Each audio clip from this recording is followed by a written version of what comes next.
Good evening, everybody. We are live for another watch along. Tonight we are watching the Netherlands versus Sweden, one of the games I've been looking forward to the most.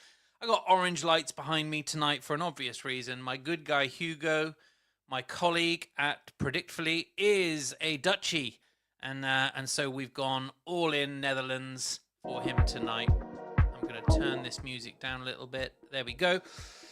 Right, well, what a... oh, there he is on the screen now. Alexander Isak too. We can't have him winning.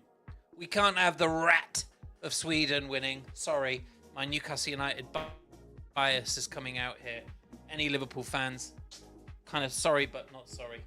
I don't like the guy, as you can probably understand why. Right, let me sort my shit out a bit, and then we'll get going. They're doing the national anthems now. Sweden have just finished theirs. Netherlands is already done. This is a game that I thought was going to be a dead rub. I didn't think there was going to be any sense in this. I thought it was going to be all Netherlands. But after the first round of games, obviously Sweden beat Tunisia 5-1. So they finally found their scoring boots. And so, yeah, well, it's really interesting to see how they go against a decent team in the Netherlands. I'll give you the lineups before I then start sharing this in various groups, etc. If you are watching, I'd be super grateful if, and I'm just about to add, you would jump in and drop a comment, repost the stream. Always very, very grateful for that. As all of the players, I tell you what, I do also really like the Netherlands anthem jacket. It's a Nike jacket and it is very, very loud and it is very, very cool. Very orange and navy blue. Right, let me go through the lineups and we'll go from there. Some different lineups today, some different formations. How about that? So the Netherlands have gone with a 4-3-3. So Verbruggen's in goal, and then they've got Dumfries, Virgil van Dijk, Van Heck, and Van de Ven in their four at the back. And then they've got three across the middle of Gravenberch, De Jong, and Reinders. And then up front, they've got Malen, Gakpo, and Brobby. We don't talk about Brobby, the Sunderland forward, although he had a great season, and he is... I'll park my bias. He's a great player, and I would prefer him to win than Alexander Isak, that is for sure. Sweden, then, are playing 3-1-4-2, so they have that kind of like holding deep midfielder in Karlstrom. Their team lines up as Nordfeldt, then Lagerbielke, Hein, Lindelof in defence, so three, and then that... I don't know if it would be like... It's not a sweeper, right? Sweeper traditionally swept from behind the defence, but it's kind of like a sweeping midfielder, holding midfielder in Karlstrom. Then they've got Bernhardsson, Nygren, Ayari, and Gudmundsson, and then Gyökeres and Isak. So no, what's his name? Why can't I remember it? I feel like an absolutely useless fan. Anthony Elanga. Newcastle's Anthony Elanga is dropped to the bench for this one. Really interesting as well from a subs perspective. You know, the Netherlands subs bench is very, very deep. They've got Ake, Depay, Hato, Kluivert from Bournemouth, Somerville, who I'm surprised isn't playing tonight. Had a great end of season for West Ham. Even despite them getting defence, he was kind of the shining light in that team. And I thought he played pretty well the other night, so it's a shame for him. Weghorst, obviously. And then Sweden's subs bench. Let me see if I recognise any of them. Svensson, I recognise. Starfelt, Johansson, Elanga, obviously.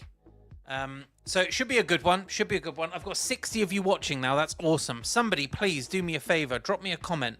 If you're watching me on X, click on the video and then click the little speech bit. It brings up like a rolling conversation and I can jam with you in there. I'm happy to bring up anyone's chat as we go.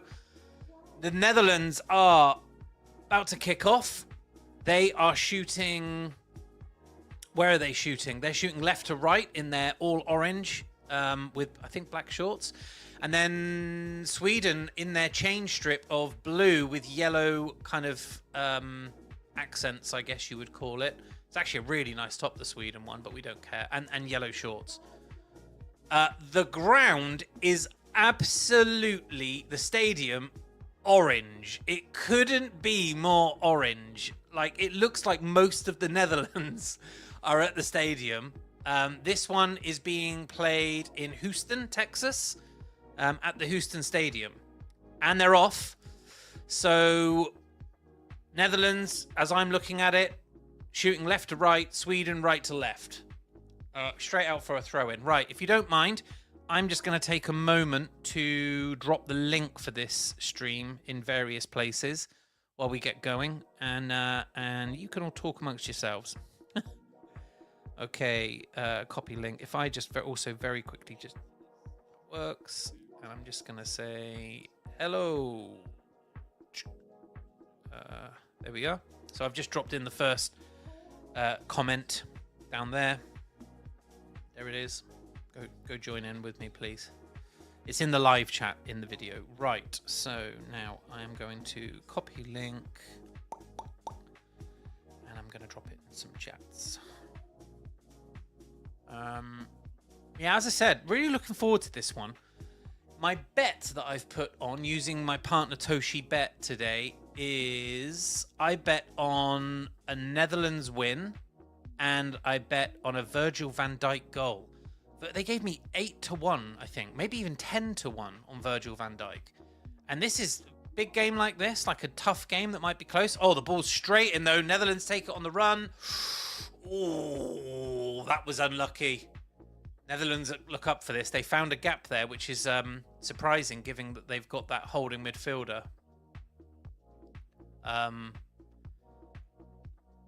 Hello. I have no pick. Da Vinci, you go make a pick. Go over to predictfully.app or and it's free there. Or go to I use Toshi.bet and go make a pick. It makes the games more exciting. Just always spend what you can afford. Right, I still haven't posted this link. Sorry. So predictfully, and I say I'm live. Boom. And I'll copy all of that. Copy, send, and I'll drop it in a couple of others. Right.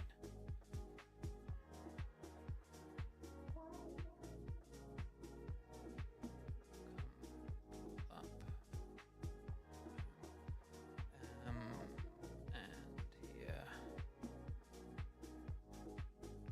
Great. Right. Sorry about that. That's all of that done. I'll try not to do much of that this time. When I was watching the England game the other night, I was so stressed out. I spent most of the stream, which is not... I wouldn't recommend this for streamers. But I spent most of the stream in silence because I was just transfixed on the game.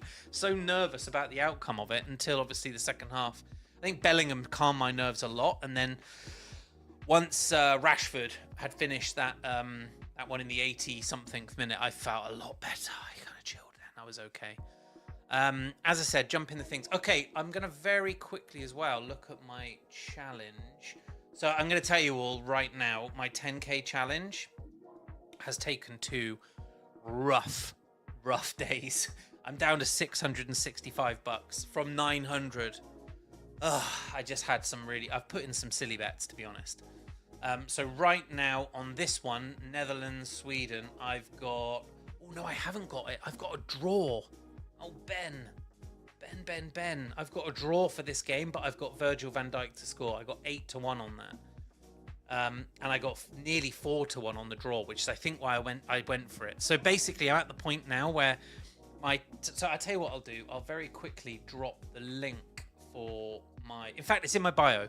So if you're watching this on X via my own X, hello Ben White, the link in my bio takes you through to my 10K challenge site, which has basically got all of the matches I'm watching, everything that I'm streaming, but also all of the bets I'm placing with my partner Toshi Bet. And my win percentage is now gone to shit. It's 46%. So I've won 19 bets, but I've lost 22. I need a good day today. I've got bets on all of the matches coming up. I'm feeling pretty secure in them because the rest of the games look pretty nailed on. Japan very likely to beat managerless Tunisia.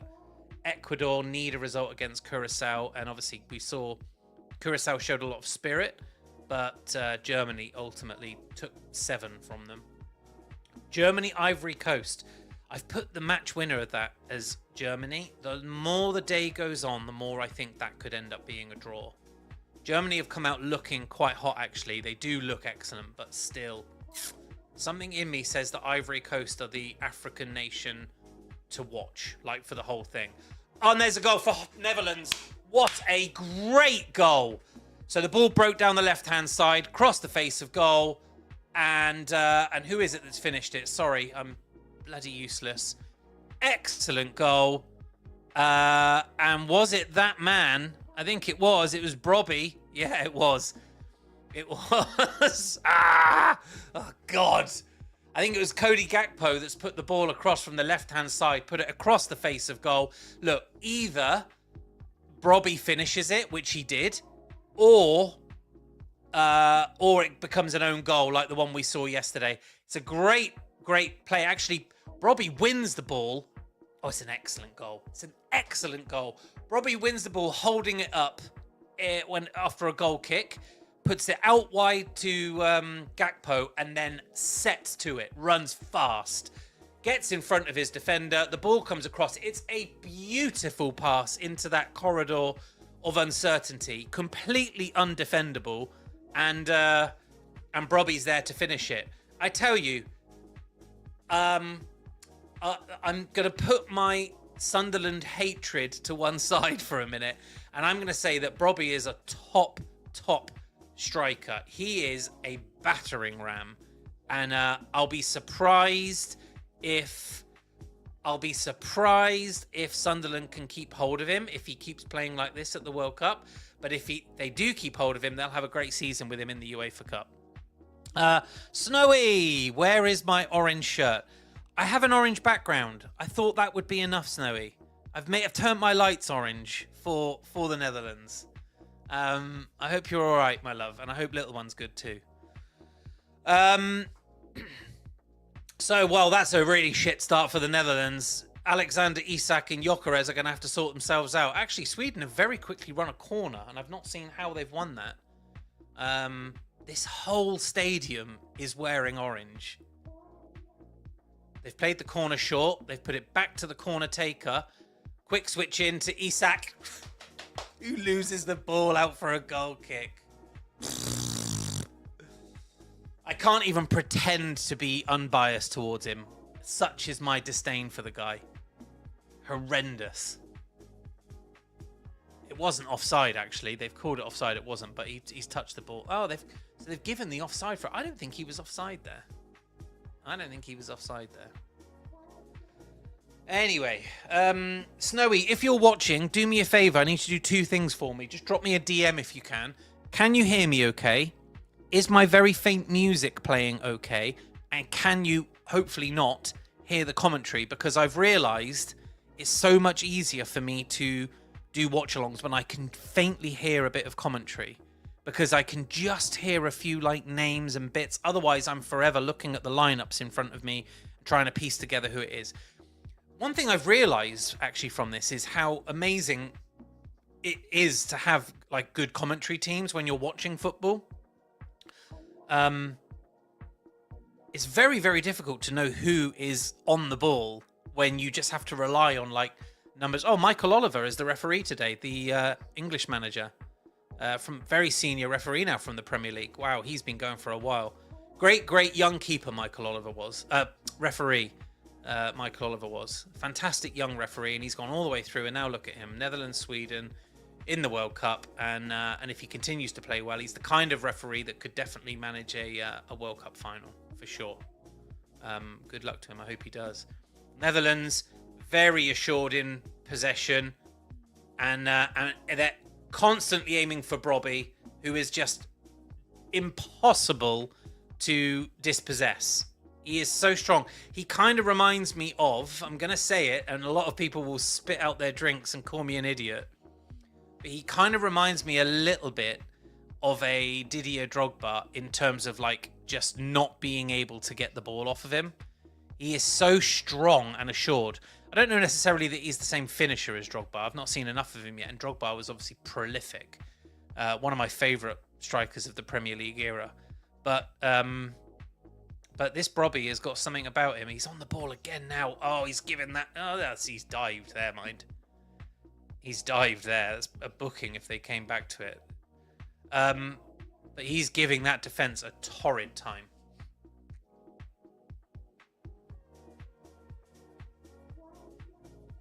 Arsene Wenger in the crowd. Who else am I looking at? Patrick Kluivert, Edwin van der Sar. Andy, it looked like the Dutch royal family there also in attendance. With their orange scarves around their necks. Love to see it. Love to see it. Right, 246 of you. Already a lot of people tuned in. Thank you so much. Do me a solid, please, and repost this stream. Like, if you can repost this stream, it makes a huge, huge difference to more people coming in. And if you can't do that, open the live chat in the video, particularly if you're watching on X, and drop me a comment. Also really, really useful. Kind of keeps me busy. Lovely ball in there as well from who would that have been? From Malen, I think. Is it? Yeah, it is. So the two, they've got three up front, but if I'm absolutely honest, Gakpo and Malen, left and right, are working more as wingers, and Brobby is 100% the target man. And I don't know what it is, but the Netherlands look like they've got an extra two players on the park. I'm not even kidding. Sweden look like they don't know what to do. What a ball that is! Wow, Gravenberch has just put in... No, in fact, it wasn't. It was Dumfries. Dumfries from right back has just swung in an absolutely incredible ball. Everyone's on side. It's completely bypassed the entire Swedish defence, with the exception of their left back, who just got in as Gakpo was lining up to take a shot and deflected it out for a corner. Amazing ball. The Netherlands are all over Sweden here. All over them. Sweden don't look like they know what to do. Where's my guy Van Dijk for the corner? Damn it. If the Netherlands are going to play like this all game, I think my bet on Virgil van Dijk to score at 8-1 is looking pretty good. I'll be staggered if it stays like this and they have as much possession and play so many balls in, particularly if they start getting set pieces, if Virgil doesn't pop up with a header. It's what he does. Gakpo there being very sneaky. It was great. So I said earlier that the ground looks entirely orange. Actually, behind the goal that the Netherlands are shooting towards right now, there is a sea of yellow. But it is the only sea of yellow in the park. Graham Potter there, the British manager who is in charge of Sweden, looking a bit concerned. I would be too. I tell you, I've been super critical of the hydration break, but I'm not going to lie, he must be wishing away the next 10 minutes because they're going to have to change something soon. The Netherlands have got the midfield battle absolutely sewn up. De Jong is in acres of space, and he gets hold of the ball, turns and looks up, and it's whoever he wants, really. Same for Gravenberch. The pair of them are just on their own, and because Isak will not track back, Gyökeres is having to do all that work. Isak just won't track. He's not even pressing. He's so lazy.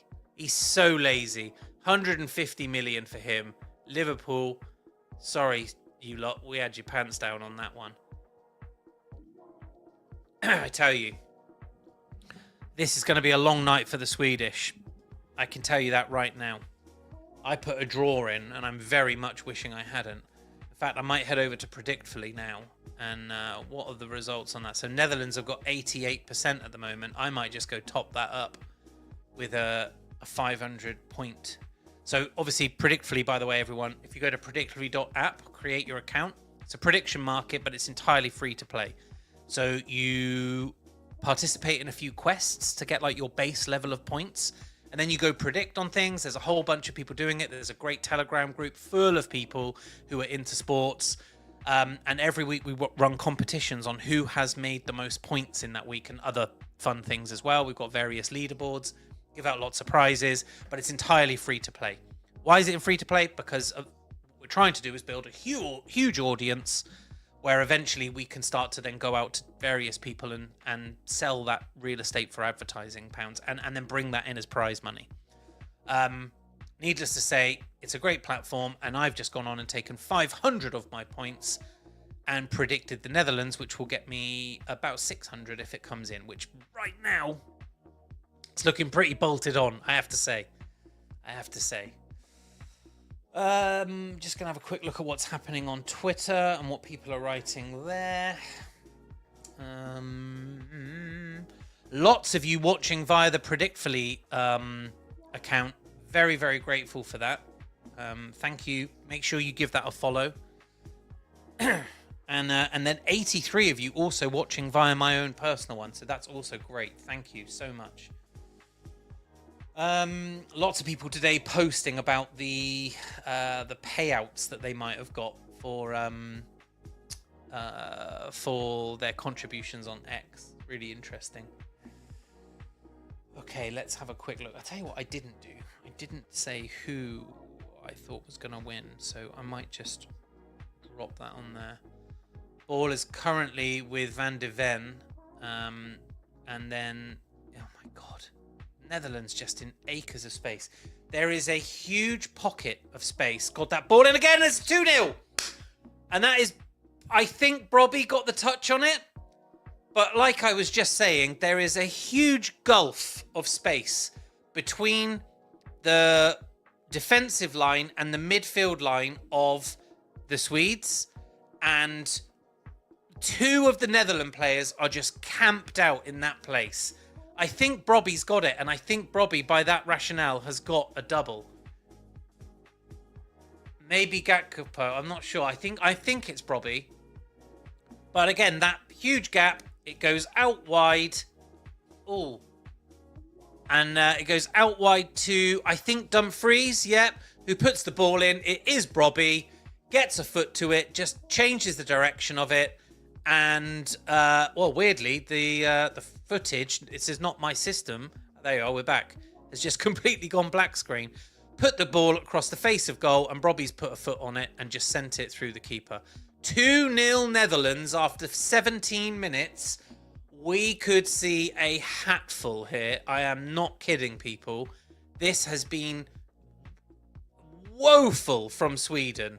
And it, by that rationale, I would say this to you, Tunisia must be absolutely awful. Because coming into the World Cup, many of us were saying Sweden have got no form, they can't score, they look dreadful. Sweden then put 5 on Tunisia, and then here we go, they come up against a decent bit of opposition, and they are absolutely flailing. They don't know what to do with themselves. And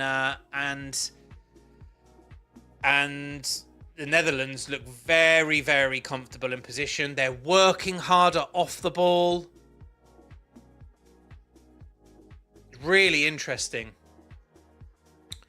If you talk about your forward line being your first line of defense, Alexander Isak and Victor Gyökeres are not moving. Neither of them. They're very close together and they are not moving. And, oh my God, Netherlands defender literally just passed the ball between the two of them. Neither of them pressing. You're 2-0 down, lads. You're 2-0 down. You ship another one and you are cooked. That's my view on that. Ball comes out to Dumfries. Who does Dumfries play for? Because he looks top. I've seen him around. I know he's been around for a while. Let me just quickly look him up. Dumfries. Fucking hell, Ben, you can't even spell tonight. Dumfries. There we are. Netherlands. Denzel Dumfries. He plays for Inter Milan. Right. And the Netherlands national team. He's 30 years old now. I thought he's been around for a bit. his prime, 30 years old. This is the year to be winning a World Cup. Netherlands look okay. They look okay. I know they struggled with Japan, but like Japan are a good side. They look okay. Hey, there's Bull. There's Bull. Evening, chaps. Away the lads. You been watching this, Bull? Because it is an absolute shitfest from Isak and the boys. They are in a right mire. And I'm not just talking about the goals, the level of performance. They don't know what to do. They don't know what to do. We're about 3 minutes away from a hydration break. And much to my dismay, that's an opportunity for Graham Potter to put things right. But I tell you what, yeah, he's sat on that bench thinking, what the fuck am I going to do here? I can't get over the fact that, well, I can actually. 3-1-4-2 as a formation suggests that you are loading a midfield with fourth ahead of that kind of roaming, sweeping, holding midfielder.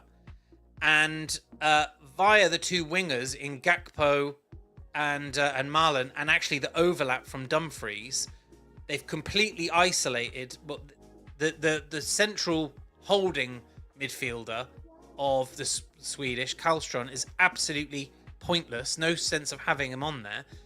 And Bernardsson and Gudmundsson are just too far up the field.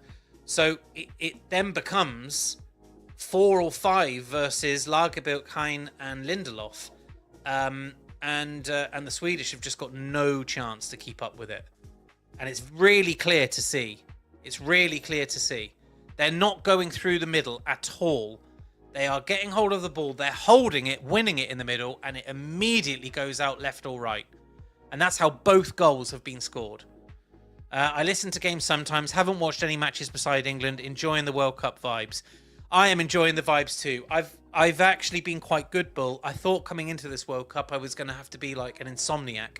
But I have allowed myself the time to kip and wake up and see the results for the late night matches. I did watch Scotland last night against Morocco, though. That was sad. For the Scottish. Not that I really care, but, you know, my nana was Scottish, so I can claim a little bit.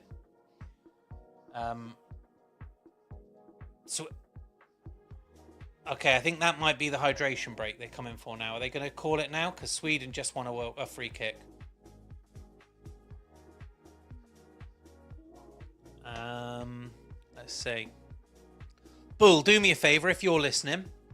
When I go quiet, which I will do in a second, can you hear the commentary? Because I've turned it down very low now.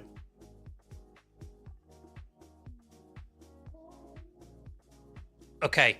By the way, the boos from around the stadium because of the hydration break are unreal. And I love it. Literally every single crowd watching every single game is turning around to FIFA and saying, this is a good, thank you, Bull, I appreciate that. Is saying this is a load of bollocks. We do not want these hydration breaks.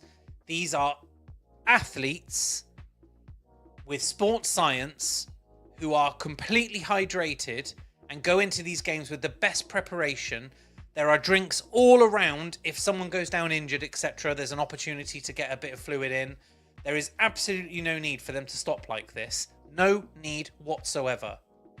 And what they're doing here right now, and I don't think it will happen, but what they are doing right here is they are giving Sweden the opportunity to get their shit together. And I think that's shocking. Netherlands have worked hard. They've figured out a game plan. They should be given 45 minutes to execute it. Let's be real. They could be 4-5-0 up by half time.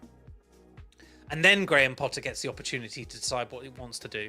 Instead, what we're doing is we're giving Sweden the opportunity to shore it up now by changing things around. Graham Potter will be absolutely delighted that he has got an opportunity now to have all of his team together and say to them, we're switching formation.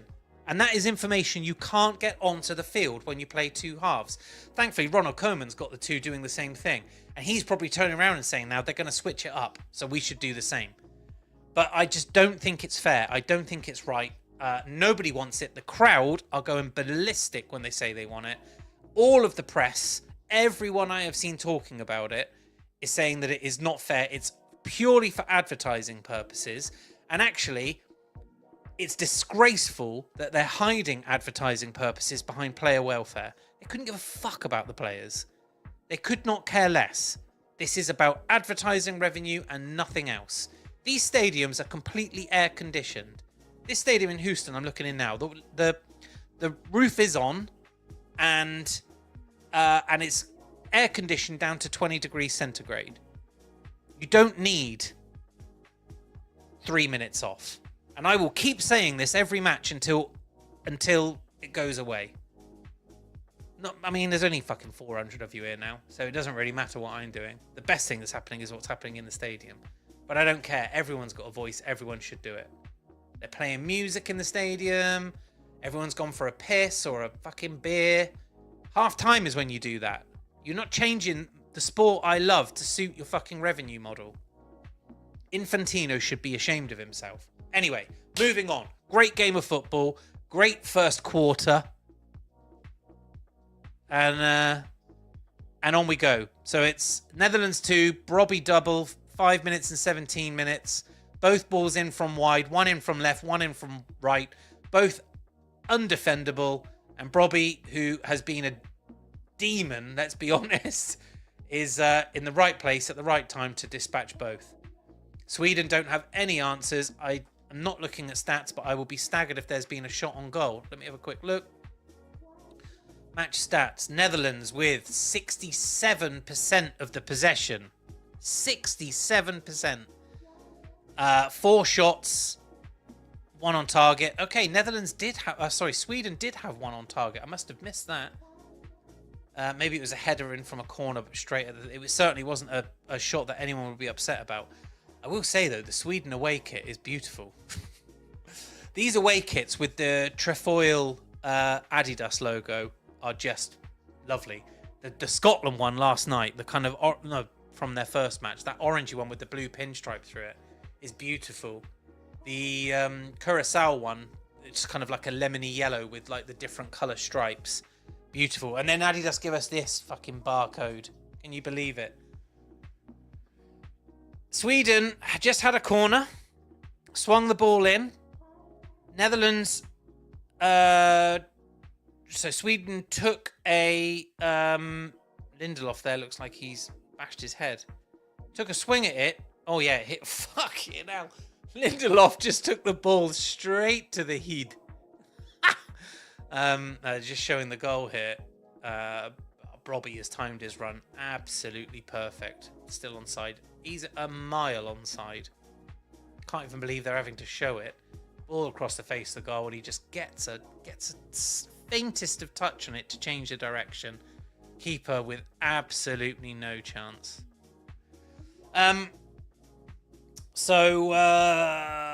What was I saying there? But yeah, so Sweden suddenly had a corner and tried to potentially win another corner, didn't quite get it. You just think that's the hydration break killing the momentum. Netherlands back on the ball now, though. Cody Gakpo. They're just playing really nice possession. 64% possession. Just giving away the ball there, though, pretty loosely. Just need to be careful. When you've got a Gyökeres and an Isak, much to my dismay, they're dangerous, you know. You only have to put the wrong ball through, and either of those could dispatch something. Cody Gakpo running at the defence, and then just turns and plays it back into the midfield. And I imagine they'll spray it back out wide again, because it's what they keep doing. Oh, that's 2 that he's given away. Who is that? Who's the blonde lad that's playing in midfield for... Oh, what a great ball. Wow, so from that breakdown, it's number 6. Let me have a quick look at who that is. So number 6 for the Netherlands is Van Hecke. He's given the ball away twice in 5 minutes. That one he gave away, and it went straight out wide to Gyökeres, and Gyökeres was on the run. He put a beautiful ball in to Ayari, who tried to take it on his chest and just didn't take it well enough, and it bounced off and it's gone off for a goal kick. But I tell you, had he taken that well, he was in on goal, and then that's where we would have been, 2-1. Just a couple of wayward passes. Now I ask you, would that have happened? Would that have happened if they hadn't have had the hydration break? My view is no, because Netherlands were untouchable going into that hydration break. It's completely changed the feel of the game. Sweden are absolutely playing tighter football, and they've adjusted their shape. Their midfield is now sat deeper, and that space that the Netherlands were exploiting has closed up. So there you go, people. You have to decide for yourselves. Do we want a game where 20 minutes in, you can effectively make a bunch of changes? Isak's just played a fantastic ball into the middle. Sweden looking dangerous. That's 2 in a row. Breakdown in midfield, out wide. Gyökeres is down. He's putting the ball in. And it wasn't Gyökeres, in fact, it was Nygren. But they're finding the ball and they're finding positions. And I tell you, that is all because they've come off and Potter's reorganised them. Fucking hell. Mind you, they've just put the ball to Ayari and he swung a shot at it, and I think it might have gone off for a throw-in. So if that's the output, then maybe the Netherlands don't have to worry too much. It does make me cross though. Makes me so cross.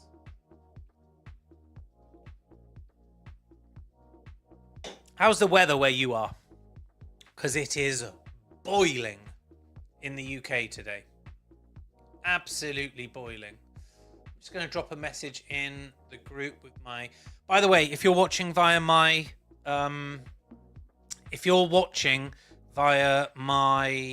X account, you can go into my bio, and my link takes you through to my World Cup challenge. In that World Cup challenge website, in the menu, there's a Telegram group. It's a Predictfully Telegram group. It's where me and all of the people that are playing on Predictfully, which is the prediction market that I run, are hanging out, chatting. It's a free-to-play prediction market, and there's zero talk of crypto, funds, money, anything. It's entirely for the love of the game. So I recommend anyone come in there, because I'm very quickly about to jump in and do that. I've asked how the weather is. Roasting. It's absolutely baking here, Bull. I'm in the southwest. I don't know where you are in the UK. I'm in the southwest, and it is fucking tropical. It's so close. Lots of people joining the group, actually. So thank you for anyone that came in just because I just said that. Cheers. I'm just going to very quickly drop a message. Enjoying hosting this one. Frustrated again that Sweden got to take advantage of the hydration break. They look like a different team now that we've seen the change. There you go. So I have an app I use called Whisper Flow, WISPR Flow, and it allows me to just hit the function button, and then whatever I say goes wherever I'm typing it. And I'm lazy bastard, so I use that now for Telegram. Lovely ball from Isak into Gyökeres. Oh, gets the shot away, but not quite. I think he may have been pulled back for offside. I don't think he was. Isak has dropped a little bit deeper than Gyökeres. No, he's nowhere near offside. I'm wrong. But it is Van Hecker that gets across him. And I tell you, if he hadn't got across him, that would have been interesting. Hello. I think that's him. Yep. Right. Oh, Donny. Donny. I once knew a girl from Donny. I'll leave it there.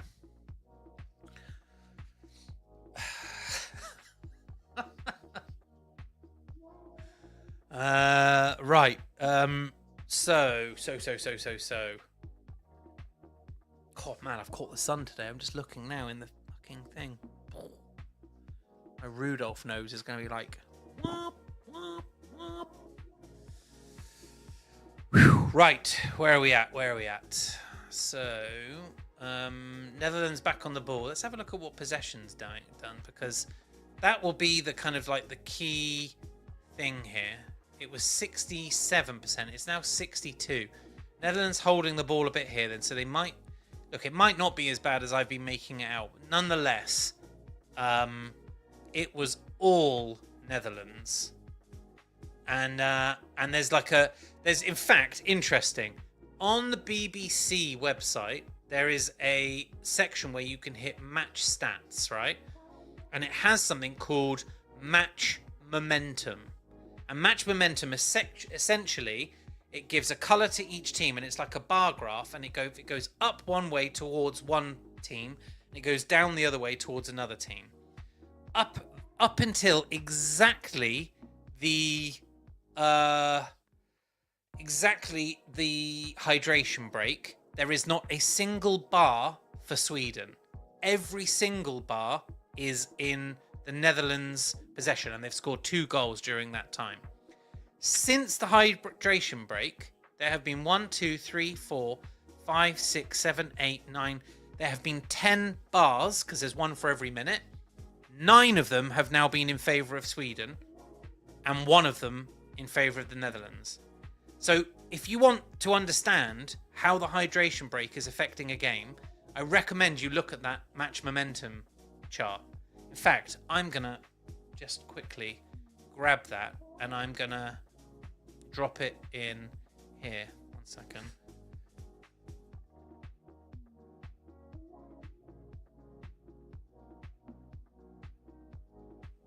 Hi, I'm back. Sorry. I'm going to drop a post. And I'm going to...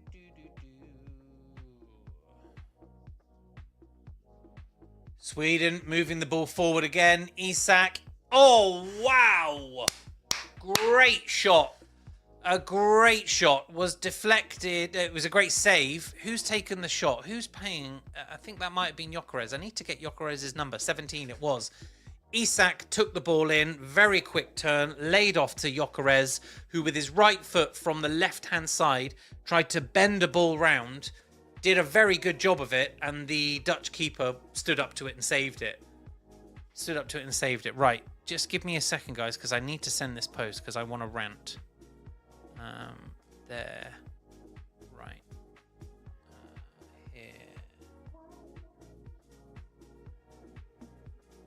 Okay, good. I can now bring that back. Sorry, I've got like 3 screens, so I'm fucking running around like an idiot. Okay.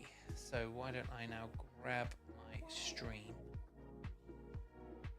here and go quote tweet, drop that in. Now try telling me that the hydration break doesn't change momentum. Hat tip to @BBC. Is that BBC Football, isn't there? BBC is Match of the Day. BBC Match of the Day.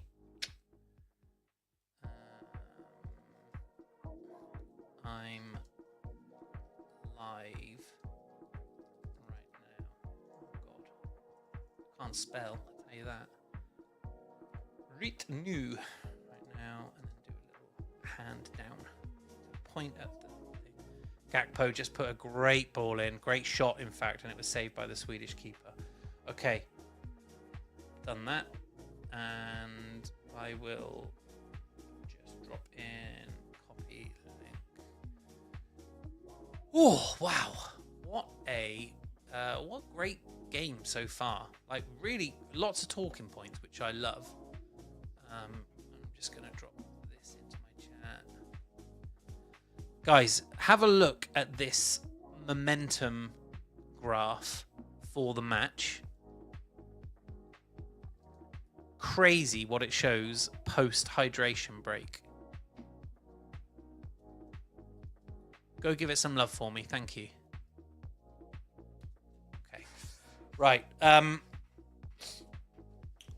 Yeah, really interesting. So if you're interested, just go onto my profile and have a look at my most recent post, and you can see that match momentum graph that I was just explaining about a moment ago.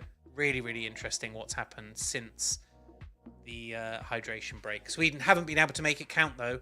Netherlands actually in the ascendancy. An amazing ball in from Gakpo, and I'm not sure who it was. It wasn't Brobby. I think it was Gravenberch. Went up for a header and just missed it, but Sweden just look much more compact. Oh, they've given the ball away, though. Oh, whoa. Mullen's going to be really upset with himself because they've given the ball away, and I don't think Mullen can believe it. I don't think he can believe it. It's a great interception, actually, by De Jong. Mullen picks the ball up, and he's probably stupidly gone across the face of goal when he could have put his laces through it and given the goalkeeper something to do.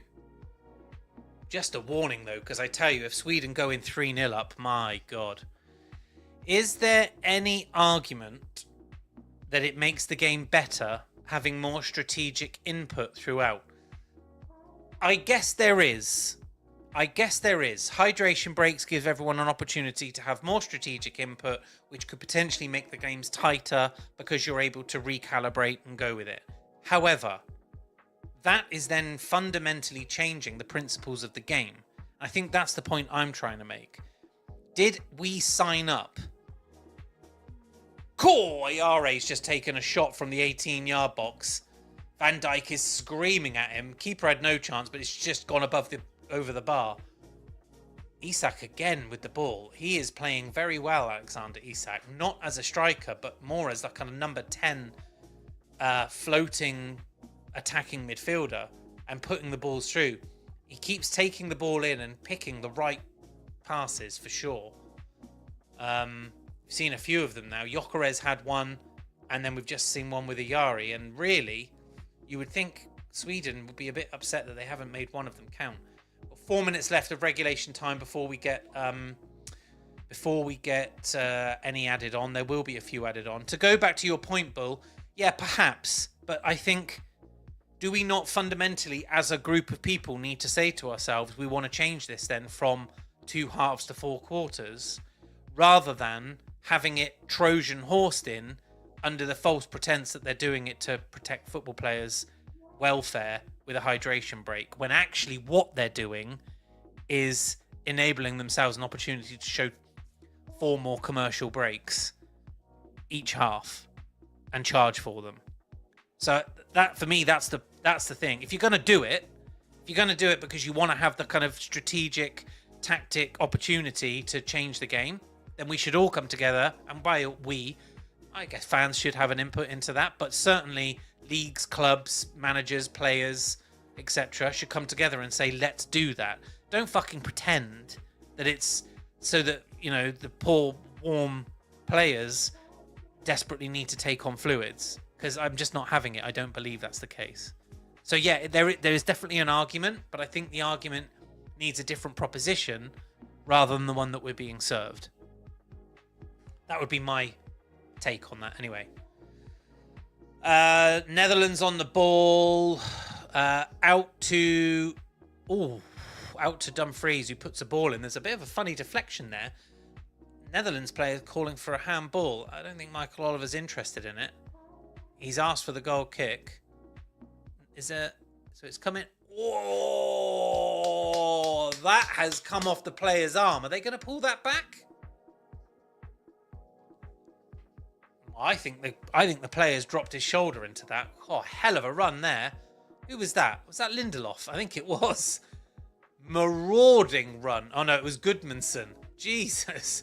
Picked the ball up and ran half the length of the pitch, being chased by Gravenberch and Van Heck. Finally got fouled, and Sweden have a free kick. 20, maybe 30 yards out? I think it's indirect. I think it's indirect, and I think they're going to have the opportunity to swing it in. Interesting to see how they attack these. Swedes are a tall team. Not as tall as the Norwegian team, but then the Netherlands are also big lads. Really like this Sweden kit they're wearing. Great ball in. What a great goal. Excellent goal from Sweden. Fantastic free kick. Swung in. What are they doing? Hang on, they're calling something back. Oh no. So Michael Oliver's speaking to Alexander Isak at the moment.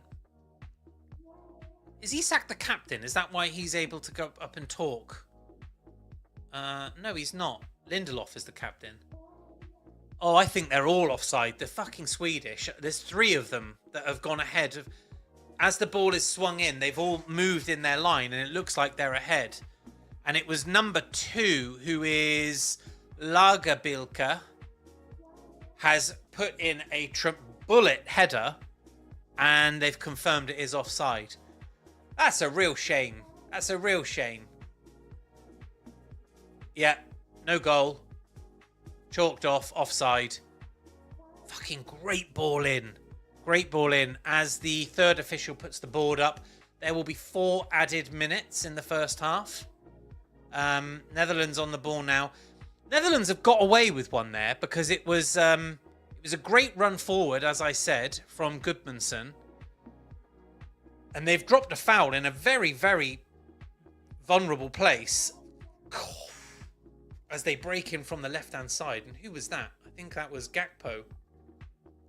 Gakpo has been a terror this game. Absolute terror to the Swedish defence. Put the ball across, but there was just no one there to meet it. This has just been a great half of football for a neutral. It's been open. It's had shots. It's had, obviously, 2 great goals. You know, a disallowed goal there. Some really nice football. Tactically, it's been really, really interesting to watch. I would say it's been one of the best halves of the tournament, honestly, from a neutral perspective. Sweden moving forward with the ball here as well. Lovely ball out. Oh, there's another free kick, even closer to the goal. So we're now 20 yards out. Sweden, beautiful bit of 1-2 touch football.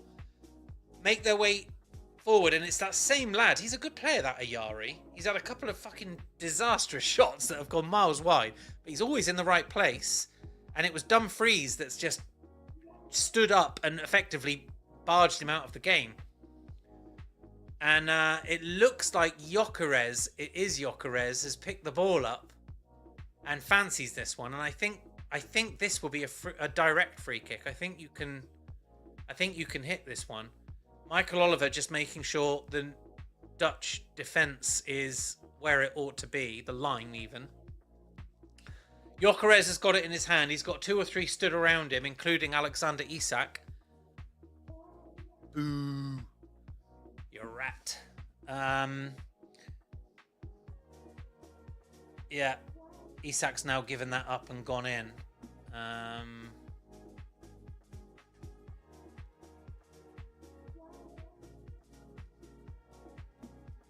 Okay, so Gyökeres stood over it. There's another player stood over it from the other side, but there's no way he's going to hit it with his left peg. Gyökeres with his right foot. Wow! Round the wall, tests the keeper. Keeper gets down to it, and it's pushed out for, I think, a throw-in. I mean, I always say, from a free kick perspective, free kicks and corners, if you don't beat the wall and work the keeper or the defence, then what was the point? And Gyökeres has certainly worked the keeper there. Well played. Well played. Sweden taking a very long throw in. Oh, Isak was never going to jump up for that. Oh, it came... Wow. Headed out to the edge of the area where... who was that? Nygren was on the edge of the area. Tried to hit it on the volley. It's gone wide. It's a goal kick to the Netherlands. So, look, very interesting half because pre-hydration break, Netherlands looked invincible, if I'm honest. Looked like there was no way they were going to concede. And subsequently, the last 20 minutes of the half, Sweden have got a lot more organised. They've been able to win some free kicks and they've tested. I think they'll be disappointed that they haven't converted one. I talk about ruthlessness in most of the streams. You know, the team that wins the World Cup is the one that was the most ruthless. It's why I like France. You know, you saw them the other night.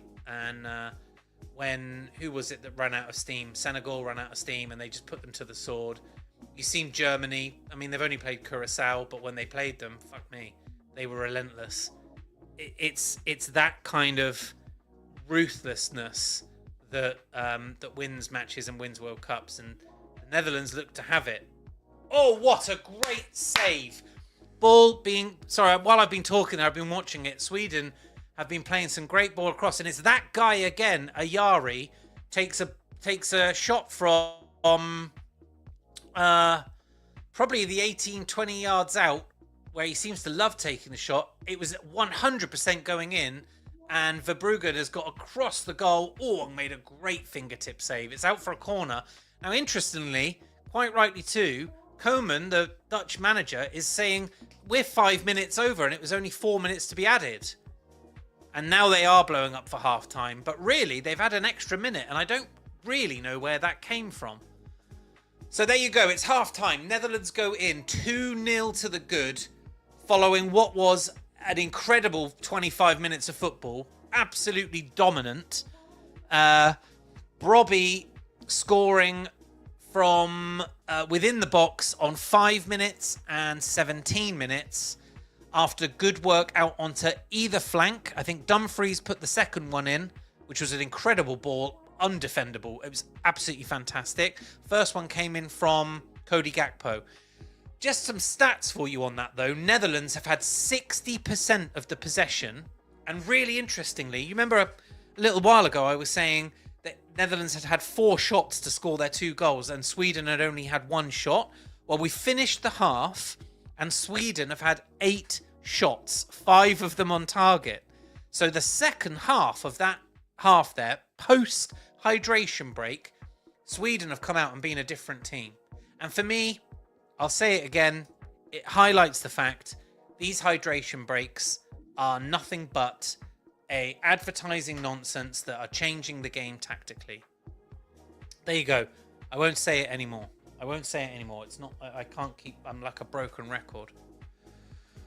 Ooh, right. Well, 589 of you. Might be a good time to go, have a comfort break, grab a drink. And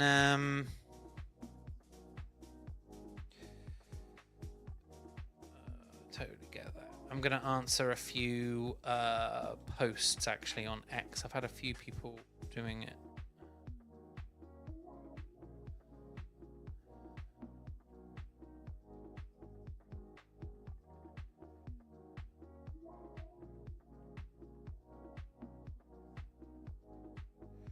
Right. Okay. Well, really interesting. Great half. So if anyone's watching, actually, I'll take a moment to sell you, I guess. Let's go into here and I will share my screen. Share screen, and I'll just bring in Predictfully and I will change my setup. There you go. And I will zoom in a little bit so it's a nicer thing. So look, Predictfully here, free to play, is a prediction market that I run. It's basically a place where you can come and make predictions on sporting events. So right now we've got the Netherlands Sweden here as a group result. 94 points are on. So it's about the whole. So it's 94% chance that Netherlands win this, a 2% chance that Sweden do, and a 2% chance that it's the draw. I appreciate that makes 98. That's because we don't do decimals further, so the whole thing will add up to 100, I promise. I am absolutely certain that the Netherlands take this. So as a result, I'm going to put another 500 points on a Netherlands win. There you go. Now, the way you come here is you come into the game itself. You can create your account just by logging in using using your Google Mail, just your general email, or you can use X to log in. Once you've done that, you come to our quest section. Oh, there's a couple of things here. So I've got a couple of quests. The first one is 200 points. And that takes me through to a market which is for the US Open. How's that getting on at the moment? What are we saying? Will a European lead after round 3? It's not looking likely, but I will say no. I'm going to put 500 points on that. Okay, right, and let me go back to the page we were on. Share this tab instead. Obviously, that one went, and I got the 200 points for doing it. There's also one here about our collaboration with Matrix.fun. They are another prediction market that focus solely on the price of gold.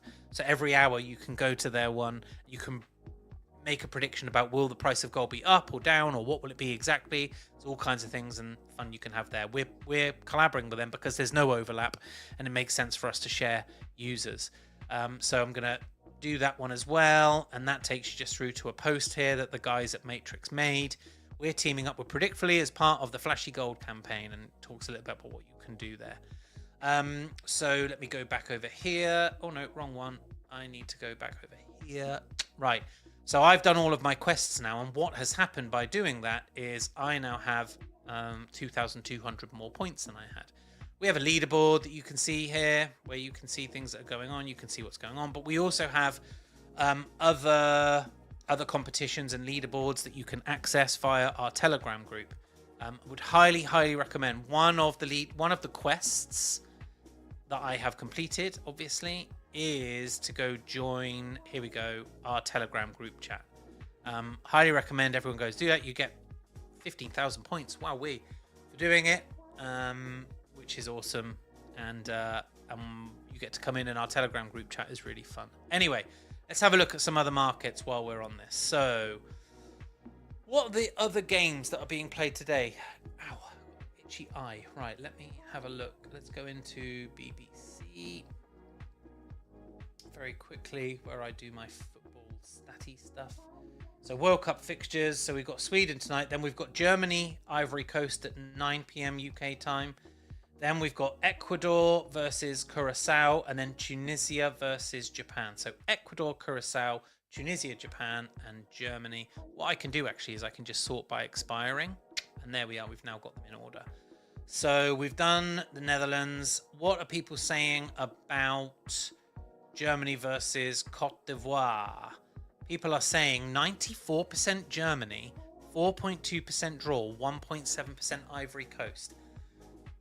Ivory Coast, by the way, Ivory Coast are not a bad team, and I think that is a little bit disrespectful to them. I'm trying to think who they played in their first game.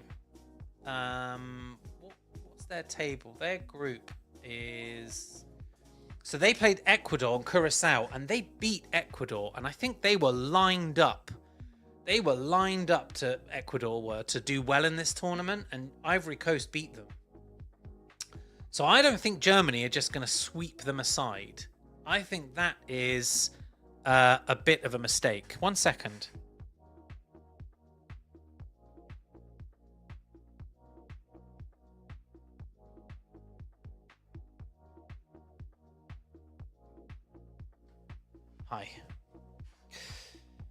Hi.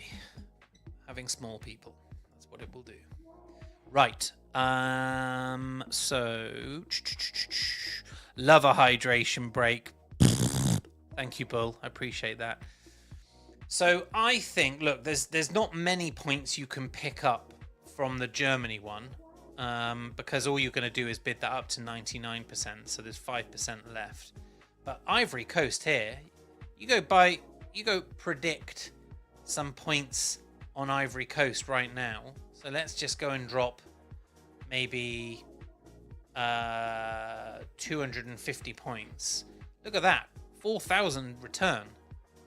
That is a worthwhile prediction if it comes in. So I'm pleased I've done that. Remember, this is all entirely free to play. And what we do is you can access them via our Telegram group.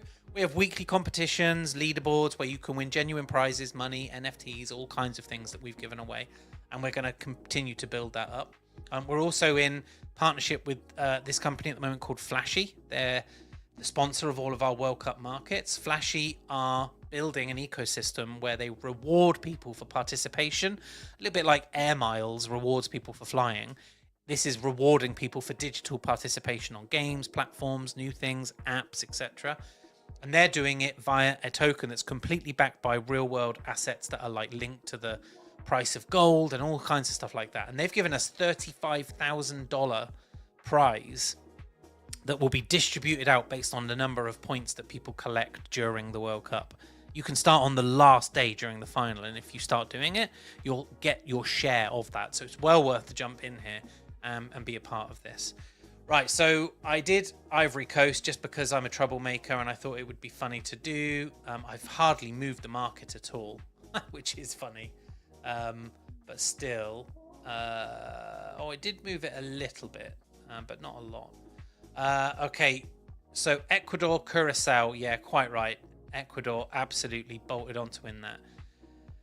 I don't think I can really add to that, so I might just not predict. I'll let the people have fun with that. Look, it's not even got a great deal of volume either. Someone's obviously bidded that straight up, and it's just stayed there forever. I think that's pretty much how that's going to go. Tunisia versus Japan. Same story applies here. Tunisia got beat 5-1 by Sweden, and Japan held their own against the Netherlands. And I think Tunisia have subsequently sacked their manager, which is bonkers. So as a result, I don't think that one's worth jumping in for either. This one's interesting. Spain versus Saudi Arabia. Will Spain score 2 goals? It's not will they win by 2 goals. It's will they score 2. That's only got 60%. Now, I know Saudi Arabia are a decent team, and I think they'll do all right in this game. I could actually see Saudi Arabia scoring. But I definitely think Spain are going to score 2 goals. Like, why would they not score 2 goals? Like, they're easily good enough to. So I'm going to put 500 points on that, which will get me 768 shares in it. And we'll see what happens. Okay, and I'll have a look at a couple more that I can make predictions on. Belgium versus Iran. That's 93% Belgium. I think that's a bit of value in that still, 7%. So I might stick 500 on that, which will bring me to 526. They all count. They all count. And then we get into ones a few days away, so I'm going to hold on until I make predictions on those. Okay, right, so I'm going to come away from that now. I'm going to come back to the picture of me. But Predictfully, go to predictfully.app. Predictfully.app. Go sign up. It's worth it. It's fun. It's free. Come join our community. Come into our Telegram group. People from all around the world, all watching the World Cup. We also have lots of other sports as well, by the way, can I add? So we also cover boxing, cover Formula One. We're obviously in football at the moment. We've got, this one, Tonali, transfer destination. He's looking very likely to go to Spurs now, isn't he? There's a bit of value in that one. I might just bid that up. Somewhere else, 500 points on Spurs. I think he might do that, you know. So back up. Is there much volume on that? 15,000 points. What else have we got? Golf. Obviously, the US Open is on right now. We've got horse racing. Oh, we finished our horse racing. Of course we have. The last one's finished earlier today. The MMA at the moment. Oh, we've got a little bit of an issue. Why did MMA bring up Jordan versus Algeria? A little bit of a technical issue. We'll have a look at that later on. Yeah, as I said, boxing and Formula One. So yes, we've got lots of markets that are live at any given time. Right now, if you go onto all markets, there are 41 live, and we top them up at the beginning of every week.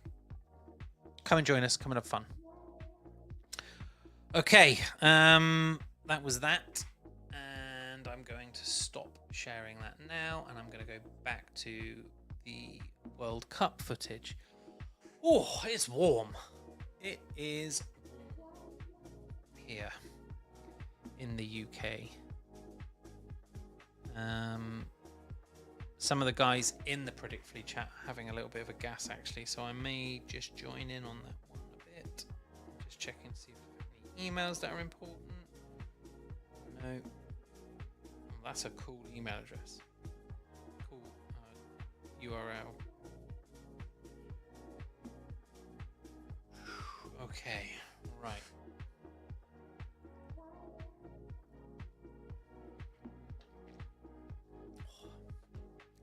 Just taking a pause, you know. Sometimes I get tired of my own voice. You can see, if I move my head, see how bright it is outside. Very, very bright out there today. It's also the solstice, everyone. So happy longest day of the year if you're in the Northern Hemisphere. I noticed it last night. I've got dogs, and I went to take them for a little stroll. It's like 10 o'clock last night, and it was still kind of not even dusk. It was still nice. It was light. Oh, Thomas Frank is currently he's part of the punditry team for the BBC. Where's he going to show up? Has he already got another manager spot yet? Let's have a look. Thomas Frank. He was a Danish football manager. Who's he in charge of? Dismissed from Tottenham. Hasn't taken another job yet. He's a decent manager to have in. I'm surprised no one's picked him up yet. Right, they're coming back out onto the field, everyone, which is great. And so here are the Dutchies.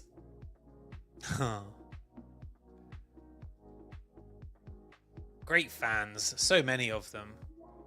Right, God, the camera zooming in on them for about 40 minutes. Like, it's quite funny. There's a Dutchie there in a sea of Swedish shirts, one orange shirt on its own. So on comes Somerville, which is for the Netherlands. I'm assuming he's coming on for Gakpo, and Gakpo maybe has pulled up. It's got a bit of a strain. It's 18, which is... No, it was Mullen, actually, on the other side. I like this boy, Somerville. I think he looks great. Sweden, then, about to kick off. They're going from left to right in their blue chain strip with white shorts and blue socks. And the Netherlands in orange, black, orange will be shooting from right to left. Welcome back. Do me a favor, guys. We're back on now. We've got another 45 minutes. Drop me a repost of this. Like, even if it's on X, just hit the restream button, repost button for me. The more people that come in and join it, the better the numbers look. It's just great to have more people in here. I'm very, very grateful for everyone joining in. I've been doing this for the whole tournament. I see 159 of you are watching via my own X, so hello, thank you. And 483 of you are doing it via the Predictfully X, so thank you very much too.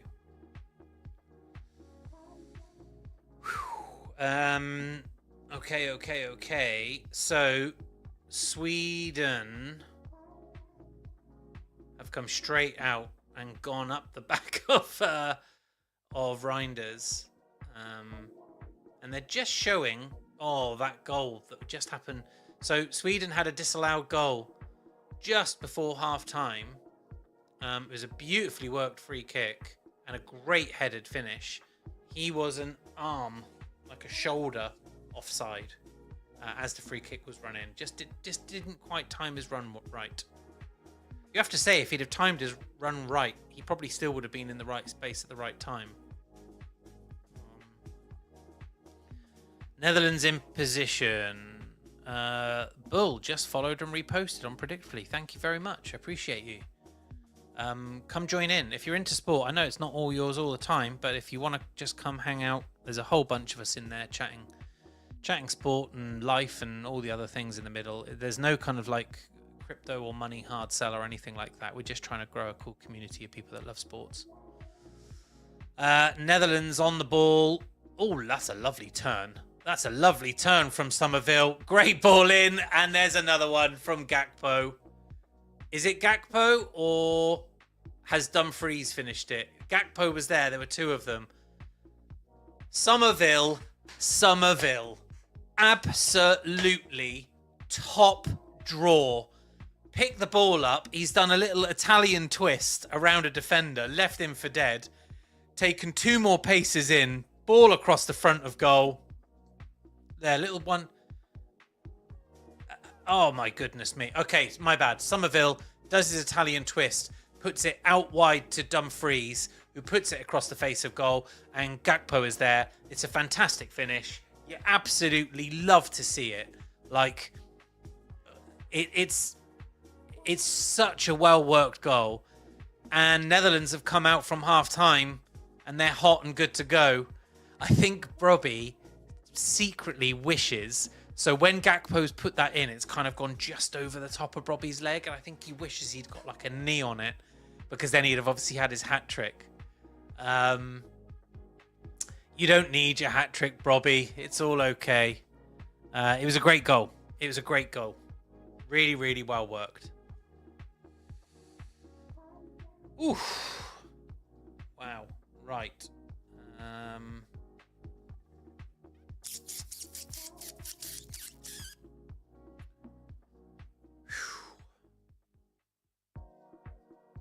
Wow, wow, wow. Right, so we're back in after half time. Let me do the formations again for you. So look, Netherlands are lining up with Verbruggen in goal. They've got Dumfries, Van Heck, Van Dijk, and Van de Ven as a back four. Solid back four. Then in the middle of the park, they've got Gravenberch, De Jong, and Reinders. And then up front, they've now substituted Marlon off for Somerville. With Gakpo on the other side, the other flank, and then Brobbey in the middle. So Sweden have not made any changes yet. They've got Norfeld in goal. Netherlands are on the run again. He's got the shot off. Is that going to be a free kick? No, it isn't. Norfeld in goal. They've got a back three of Lagerbilke, Hein, and Lindelof with a holding defensive central midfielder in front of them of Karlstrom. In front of him, they've got four midfielders, which is Ben Hardson, Nygren, Ayari, who's looked very dangerous. And it's, the fact that they're 3-0 down is no fault of his, let me tell you. The number 18 for Sweden's 100% been their brightest light on the pitch. And then Gudmundsson, number 5, out on the left wing.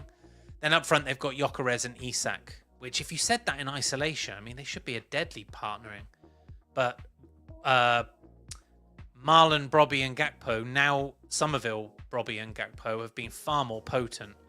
Sweden just swing a ball in there, though. It was nice. Again, Isak just doesn't look interested. He's just so... I can't remember if I appreciated this about him when I was watching him playing for Newcastle United. He just looks so fucking nonchalant. And in my head, I seem to recall he would at least chase the ball a bit. But he doesn't appear... He's just made a little darting run there, but he's missed it. He's missed it, and now he's offside, and he's having to run back. He looks pissed off. That's what he looks. He looks pissed off. He looks like he doesn't want to be there. Sweden are holding the ball here, and I see a little bit better. Ball moves out to Lagerbilke and then out wide to Bernhardsson. Lovely ball across the face of goal. Unlucky. Great cross. Great cross. And of course, Virgil van Dijk doing his best to see it out. I think Virgil's a bit pissed off with his defence actually, because he does appear to be covering them all. I'm just going to go into the what am I going to do? I'm going to go into the Predictfully group chat. I'm supporting the Netherlands to win. But what's Isaac playing out there? Not even a shot or posing a real threat. I was just saying on my stream, he doesn't look like he wants to be there at all. Long throw in. Comes out to the edge of the area. It's been deflected. All ball back in. That's going to go out for a goal kick. Goal kick, Netherlands. Sweden there with a little bit of possession. Unable to make it count. And we'll see where we're going next. Whew, well, what a day, eh? What a day.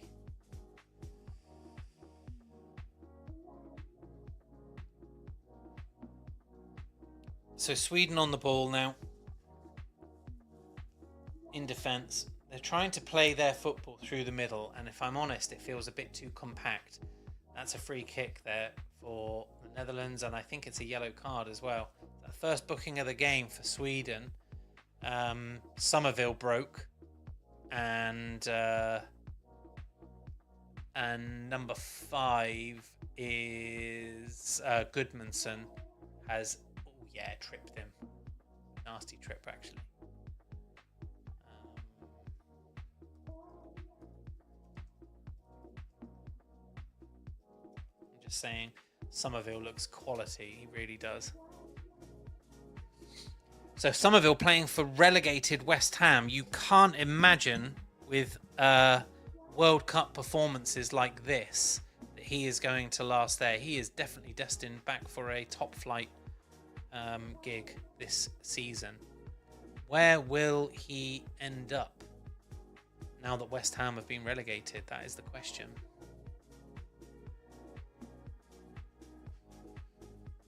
I think Netherlands might have a little bit of a jaunt this half. That said, Sweden on a break. Oh, you've messed that up. You've taken too long. It's out to Isak now, who's on the right of the area. Oh, and he's completely lost the ball like himself. Put a ball in front of him and then tripped. Oh, Isak. Alexander, man. I don't like you, but fucking hell, you don't wish that on your enemy. What an idiot. And all the way in, Netherlands have broke and scored from it as well. Alexander Isak, hang your head in shame. Hang your head in shame, you poisonous, snaky little rat. Absolutely love to see it. Isak fucking around on the ball, loses possession in the most idiotic way, isn't even challenged, just gives the ball to Sweden, doesn't track back. The ball comes all the way forward. Cody Gakpo picks it up and he, with his right foot, strokes it into the bottom left-hand corner. And it was as easy as that. It really was. Fucking defense on Sweden is woeful. Absolutely woeful. It is 4-0 after 54 minutes. And saving a hydration break, fucking it up for us all. This could be 6 or 7 or 8 goals to the Netherlands. They could really go to town here if they want. In fact, Sweden now making 2 more changes. Who are they bringing on? Not that it fucking matters, lads. The game's over. Or 3 more changes. So Karlstrom has come off. Nygren has come off. And I think it might be Goodmanson has come off. And I haven't seen who's come on yet. We'll see in a minute. Zanelli has come on for Karlstrom. And the other 2 will pop up in a minute and I'll let you know who they are. Damage is done, though. Damage is done. Isak was just pathetic when he gave that ball away.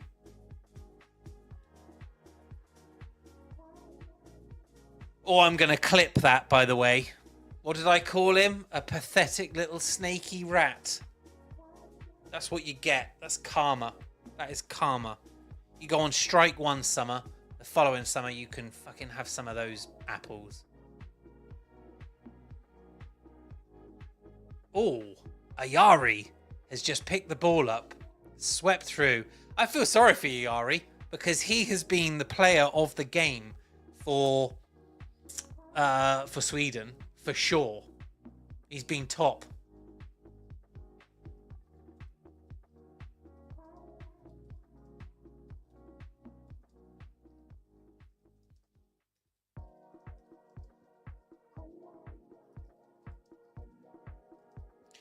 I'm just writing in my group chat here. Ayari looks great for Sweden. Shame he's the only one trying. Netherlands up at the other end already. Robbie's got to be looking for that hat trick. Oh, they're lining up to take shots. They are. That was Gravenberg, I think, that took that one. I tell you, another lad they should bring on here would be Justin Kluivert. He would love this game because Kluivert is a pacey. He will run at people. He's been doing it all season for Bournemouth, a couple of seasons for Bournemouth. And I could see Kluivert coming on here and having a field day as well. Just very quickly, so Anthony Elanga did come on for Sweden a moment ago when they made those changes. Bernardsen came off. Nygren came off for Bergvall. And Karlstrom came off for Zanelli. So they have now made 1, 2... It's only 3 changes, actually. I thought they'd made 4, but they've made 3. So 3 changes there. And... no, they did make a change earlier. There should be 4... Oh, no, it was the Netherlands that brought on Somerville. Somerville, who's looked fantastic since he's been on as well.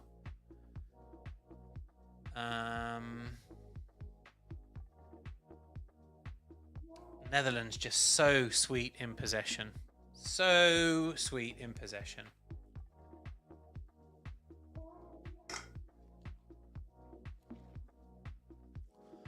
Sweden put a ball in. Anthony Elanga. Go on, lad. Yay! Newcastle United's Anthony Elanga scores for Sweden, completely against the run of play. I'm changing my lights. I'm changing my lights for a Newcastle United player. We're going to go yellow and we're going to go blue. There we are. We're in Sweden colours now. There you are. Great break. Elanga picks it up in his own... No, the ball comes through in the Sweden half. Elanga is a flat track bully. If he gets the ball in front of him, you ain't catching Anthony Elanga. No chance. As Sweden make a couple of changes. So De Jong is off for Koopmeiners and Reinders is off for Till. But Anthony Elanga there. What a boy. I don't care that Isak's made himself look like an idiot. Anthony Elanga has just done great things.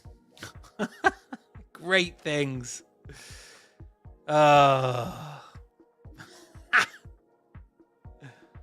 Right, I'm just gonna post about it, I think.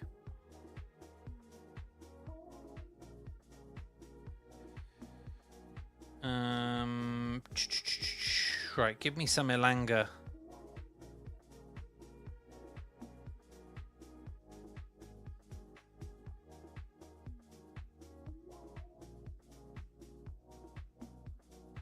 Can we do that? Let's go.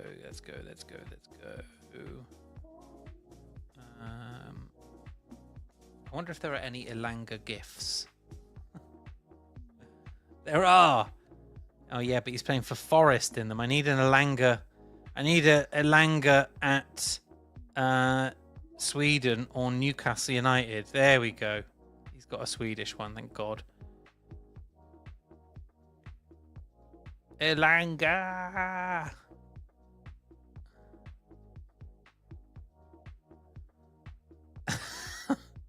And then I'm just going to give it lots of black and white. There you go. Save. Right. Right then, everyone. Where are we at? Sorry for the celebrations, but I'm pleased for him. Pleased for Anthony Elanga. It'd be great if he came back and had a full season playing like we know he's capable. He's in the 1-2 there as well. Elanga again. Oh, Elanga looking like a prime George Weah. Said nobody ever. He's put the ball in and Isak's fucked it up. What a shock. What a shock. 663 of you watching this. Thank you for tuning in. Really, really grateful. Could a few of you do me a favor and drop me a repost? Like, reshare this.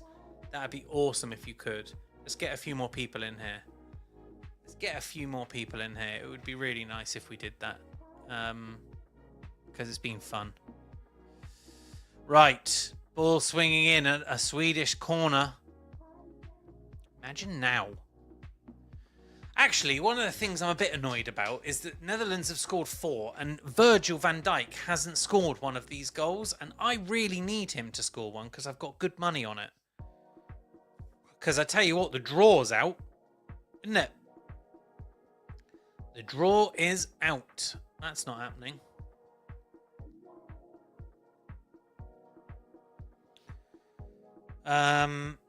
Oh God, here we are. God knows what's happening on the field because the cameraman's busy looking at. Oh yeah. Oh, we're back to the field and there is actually an attack on now. Fucking production team at this World Cup. They spend so long dicking around looking at the crowd. They forget that we're here to watch the game.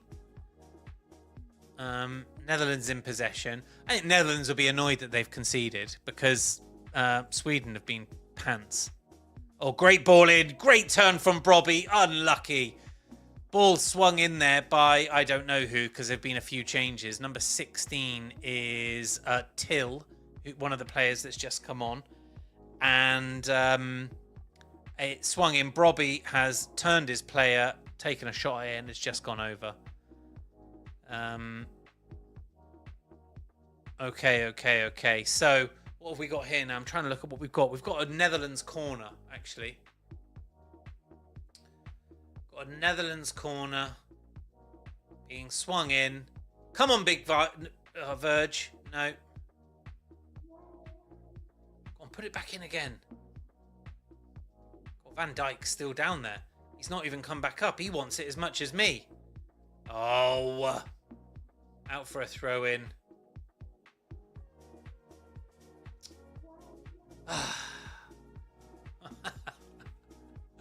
Elanga sold them dreams. Where has that Elanga been all season?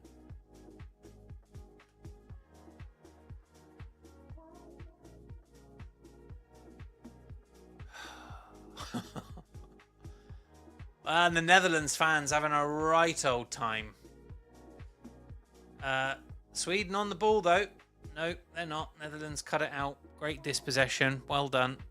I've got 666 people watching this, so either someone needs to leave or we need someone to come in urgently, because currently 666 is not the number. That is not it. That is not it.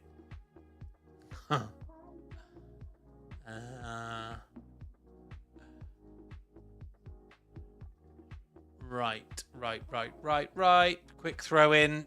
Robbie's going to hold that up. He does. Oh, he's been... Oh, okay, they're giving a free kick for it. I don't think that necessarily was a free kick. That was two big lads going at it. Anyway, that's it. We're done there. Okay. Right, so 64 minutes gone. 25 minutes left of regular time. And then we will get a little bit of added on. Sweden trail 4-1. The 4 goals have come from Robbie's had 2 and Gakpo's had 2. They've all been really well worked goals. And then the Swedish consolation so far, which is the last of the 5 goals we've seen, has come from Newcastle United's Anthony Elanga. Liverpool's Alexander Isak has been dog shit. Although he's in the box now with the ball at his feet. And so what happened there, right? Genuinely, story of Isak's life at the moment is he made a decent run into the box with the ball. He put it out to, I think it might have been Elanga, then took the ball back. And when he took the ball back, he was in a difficult spot. So he then just put the ball onto his left foot and so disinterestedly kicked the ball across the face of goal to nobody. And it went to a Dutch player on the other side of the area. Just think, he is just a horrible, spiteful, moody, horrid player. I don't care. You can all troll me if you like. There's nothing likable about him. I don't know how he masked his true self for as long as he did at Newcastle United. But we all see it now, mate. That's a lovely ball through to Robbie. I think it might be offside. It isn't. It isn't waved offside. And now it is.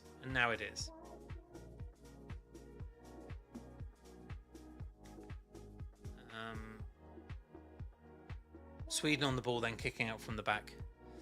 Right, what have we got on later then? I could probably take a bit of time now. We're 4-1 up to have a look at these games that we've got coming up. So rest of the day, we've got... So this one's about to finish. Netherlands-Sweden. Looks like it's a Netherlands win. Then we've got Germany-Ivory Coast. That's at 9 p.m. my time. I'm definitely watching that. I'm not going to do a watch-along, though. They tire me out. They absolutely wear out my social batteries, these do, even though I'm not talking. I know realism is overdrunk today. Oh, 100%. 100%. I hope he is. Realism, is Hugo, who is the Dutch guy that I work with on Predictfully. And he will be out lapping this up. Oh, and Anthony Elanga again. What great touch. Ball came to him there and he just put it back through his little thing through the legs. Elanga's come on and he's genuinely said, well, we're 4-0 down, but I'll have a good go. He's pulled one back and he's actually played really well. And I said this towards the back end of last season when people were saying that Elanga was the worst player they'd ever seen for Newcastle United. people with incredibly short memories, let me tell you. Anthony Elanga, you don't just become a shit player overnight. He's not a shit player. He's a player that lacked in confidence. And last year was an impossible season to gain confidence for Newcastle United. It was a poor season. Nonetheless, there is a player in Elanga. There is a player. There are assists and there are goals. As the crowd, let me just hear if they do it again. Boo! They're booing. Booing, booing, booing the hydration break. Love to hear that. Absolutely love to hear that. That boo was even louder. Can I say one? So there are things that have been bought into into it this year that are crap, and there are things that have been bought into it that are good. Things that are crap are the hydration break. Things that are good is the ref cam. Fucking love the ref cam. I also really like the fact that anyone talking like this during a confrontation is now getting a red card. I'm a bit sad that it was Miggy Almiron, who I love, for Paraguay, that got the first one of those last night. First person ever. And that boy, is not a bad bone in that boy's body. I feel so sorry for him. Whatever he said, he's an idiot. And you know that if you do that now, you're in trouble. And I think that's a real shame. It's a real shame. But it's a cool rule. I think it's a good rule. That's always frustrated me. I don't like it when they even do it at full time, when like the coach and the players are doing it. Like, no one gives a fuck that much about what you're saying, mate. And there are very few people in the world that take the time to lip read. So just fuck off. What was I saying a moment ago? I was saying that it's Germany, Ivory Coast. I'm definitely watching that. And then I'm not going to watch the other two because they are way too late for me tonight. But Ecuador, Curacao should be an Ecuador win. And I think the 5 a.m.er, I might wake up for that. 5 a.m. my time. I might wake up for Japan versus Tunisia and go watch it on the couch at 5 o'clock in the morning. Why not? If I get an early-ish night, I can do that. I can do that. Oh, right. Despite being 4-1 down, the Swedish fans in the stadium are still having a good go. The Dutch fans are going bananas, and you love to see it. Hydration break now, almost over. I imagine Koeman has just told the boys, keep it cool, keep it together. This stadium is magnificent, by the way. From the outside, it's interesting because it's like it's a bowl inside, but from the outside, the way they built it, it's very, very rectangular. It's got the roof on at the moment. It's air conditioned. It looks absolutely sensational in Houston, Texas. I don't know. It isn't where the Cowboys play, is it? Or anything? I don't know enough about NFL to know. Who's usually playing here? You're going to tell me it's like college state football or something stupid. Would love to know. If anyone can know and can drop a comment in here, would be super grateful. Let me know who plays in the Houston stadium that the guys are in at the moment. Who's this coming on? I recognize this. Memphis. Holy shit. Memphis Depay is coming on. I didn't know he was still going. Who's he just come on for?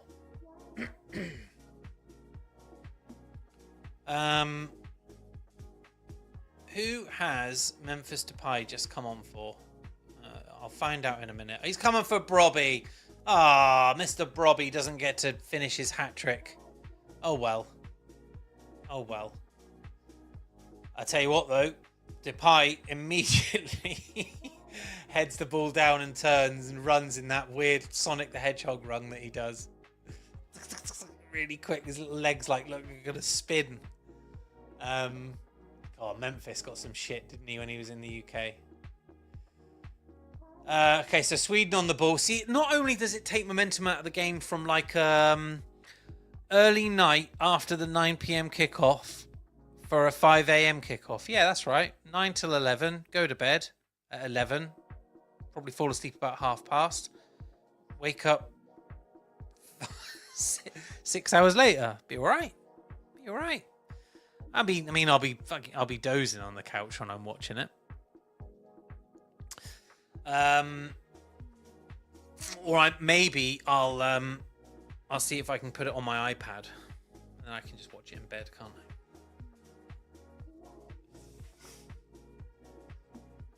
I? Right. Let's see. So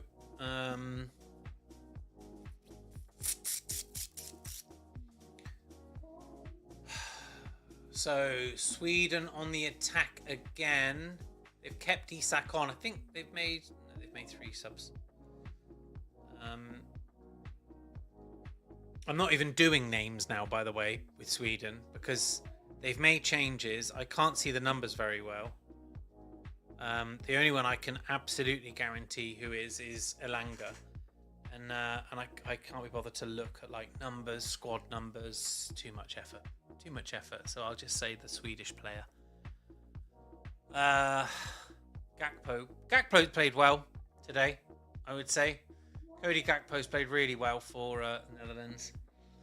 They've looked good to a man, to be honest. I think the fact that they've shipped that goal, they'll be really pissed off about it, because I wouldn't say Sweden have provided enough threat. I mean, it's literally come down to the fact that Anthony Elanga is fucking lightning quick, and what you're gonna do. In fact, Sweden are on the ball again, and if the lad looks up and sees Elanga, he could have put him through again. He's pulled him back there. That's a yellow card. Is he giving it? Yes, he is.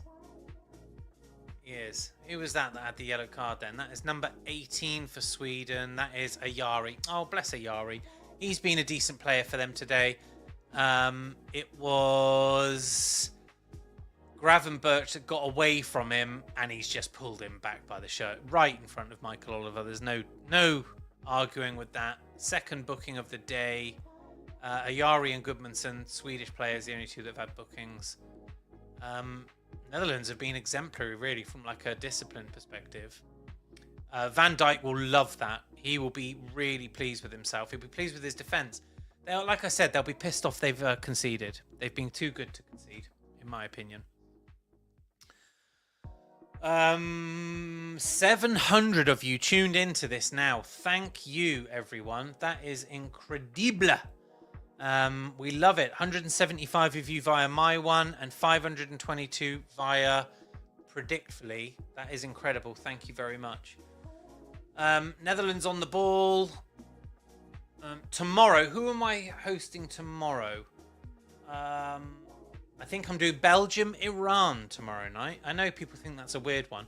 It depends. Belgium, Iran, or Spain, Saudi Arabia, 6 till 8. I might actually do Spain, Saudi Arabia. I'll see how I'm feeling. I'll see how I'm feeling. Because I think Spain, Saudi Arabia might be the better game out of the two. I might change it up. And then on Monday night, I'm doing France versus Iraq. Again, I might change that one, though, for Argentina, Austria. Because France, Iraq's a late one. Yeah, I might do Argentina, Austria instead.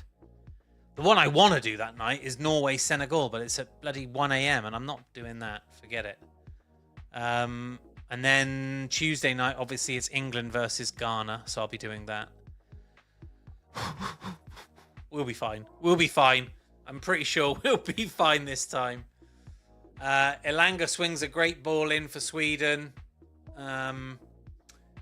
Interesting. Let's have a look at the possession this half then, because last half it was like 65% Netherlands. Ball in from Isak. Oh, that was a fierce ball in. Gyökeres going to do anything with this? It's broken down in the area. No, he hasn't been able to. It's been deflected. Oh my God, it's back. Ay. They've pulled him over. I don't think Memphis was pulled over there. I think it's gone down like a sack of fucking spuds. With his number 10 headband on. Fucking hell, Memphis. Check yourself, pal. Check yourself, I tell you. Right, match stats for the second half. Yeah, been much closer. 54% possession, Netherlands. So they've still had the lion's share, but it's been a lot closer. Overall shots for the game now, 9 to the Netherlands, and they've fucking put 4 of them away. 12 to Sweden, and they've only had 1 goal. And touches inside the opposition box as well. Sweden are ahead, 21 to 19. It's ever so strange. I mean, the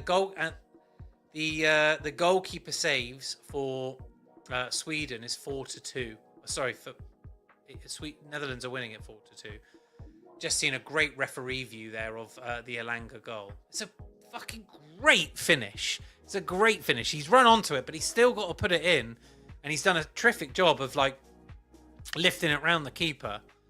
I really, really, really would love to see Anthony, because if Anthony Elanga, what I'm about to say is I would love to see him have a great season for Newcastle United. If he did now go and have a great season for Newcastle United, it would be like a new signing, because he was absent last year, completely absent. So if Anthony Elanga comes in and on that right flank has a hell of a season, which he's totally capable. If he plays like this, I'd be fucking delighted. Then Harvey Barnes out on the left. And actually, do you even need a Victor Munoz? Oh, I don't know. Sweden attacking. Isak on the ball from the left flank, pulls it into the middle. It wasn't Isak, but Isak is on the ball now, and he tried to thread it through to Elanga again. Just didn't quite get it through like he wanted to. It was a shame. It would have been a really nice ball. Isak is a player, isn't he? Still, he just seems so lazy. I'd be fucking if I played with Isak. I'd be like, dude, you are only as good as the last game you had, and the last game you had, my friend, you were dog shit. So, time for you to put the reps back in, my friend. Elanga on the ball now in space on the right-hand side. Oh, God, and there's the fucking real Elanga. Literally dribbling, just dribbles it into the Netherlands player's feet. That's the Elanga we all know and miss. He's back. He's back, everyone. He's back. God. Here I am going, Elanga's got a great season in him after one goal. Fucking absolutely shocking dribble. Oh well, there you go. Right.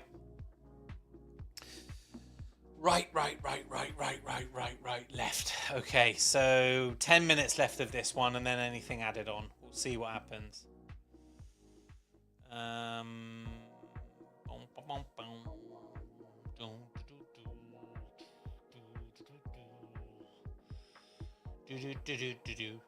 Right.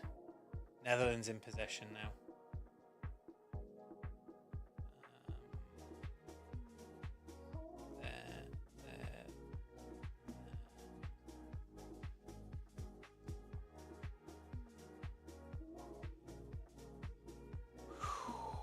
Sorry, folks, I'm just answering a couple of messages that have come through on X while I've been here.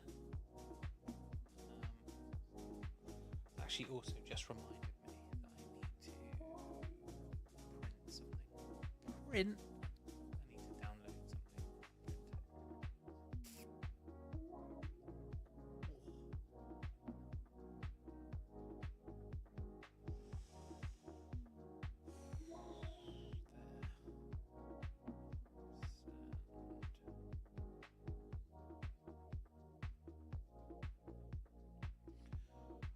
Right. Oh, I'm sort of out of gas, to be honest. I'm joking. Right. That one. This one here. I'll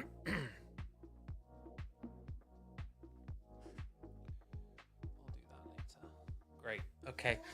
So, Sweden now in possession. It's quite weird, right? So I'm just going to say this, a bit of a funny one, whether you can relate or not. You ever been in a nightclub and come out and it's like dawn and you're like, oh my God, it's light out? Or even weirder when you go into like a movie theatre and you're in the dark and then you come out and you think, well, it's been a long time and it was back end of the day. It'll be nighttime now and it isn't.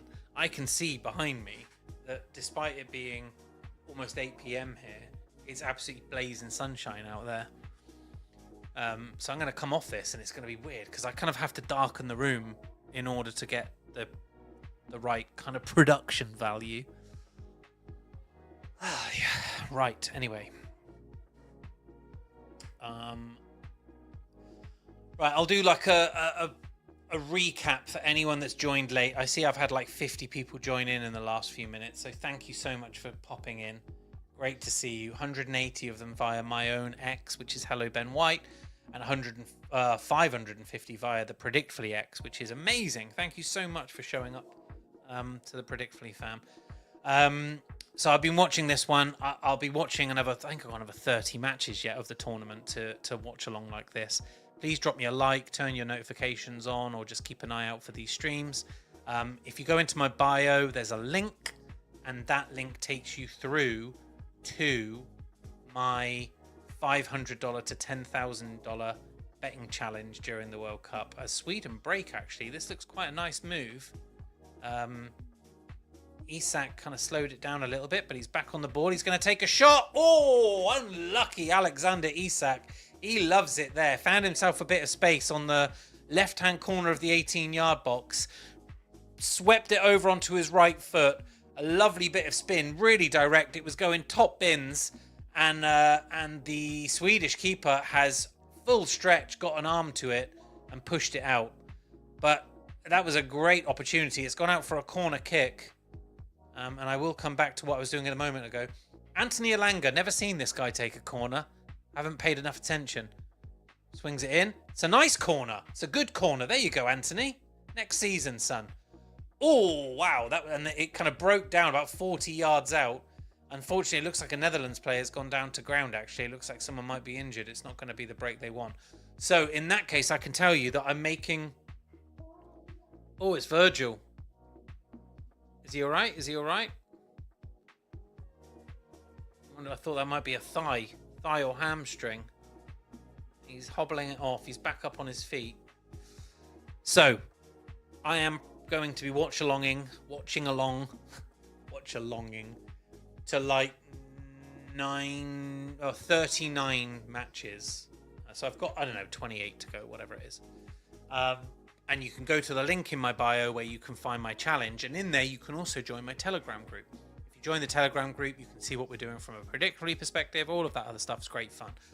This game has been a great game. I expected it to be a bit closer. I personally actually made a bet of a draw. How wrong I was. Netherlands came out like a bat out of hell. I'm not going to lie. First 20 minutes were untouchable. And again, the first lot of 20 minutes in the second half were also top. And they've scored all 4 goals in those 2 windows. Sweden, woeful in those periods. A little bit more organised in the others. I thought, let me find this young lad's name because he's been the bright light for them. Let me just have a look. Is it Ayari? Ayari looks like a decent player, genuinely, for Sweden. Who knows? And then Anthony Elanga has come on and scored a great goal. Got the ball in front of him, ran onto it, had it all to do, lifted it past the keeper. It was great. One of the subs of note that I will point out for the Netherlands is Somerville came on from Marlon, and he actually set up the 3rd goal. Came on, made a serious impact. I like Somerville. I've got the hots for him a bit when it comes to hit the work he can do on the right wing. And if Anthony Elanga doesn't want to turn it on for Newcastle United, then Somerville is absolutely welcome to come and do that. Although Elanga's just picked the ball up. Oh, Anthony! Just be a little bit more with it. Tried to put the ball through to Alexander Isak, and it's just been intercepted. That could have been a really lovely work goal. But he's been decent, Elanga. Genuinely, as a Newcastle United fan, I am obligated to tell you how good the Newcastle players are and how bad Alexander Isak is. And Elanga has been decent. Sweden on the ball again here. Isak picks the ball up deep. He's pushed the ball out wide. Get the ball across the goal, you selfish fucker. Who is that that's just come on for Sweden and done that? Number 29, was it? 20. Who is that? Give me your number. Give me your number, young man. I can't see who it was. Can't see who it was. 20. Was it Nilsson? Who have they bought on?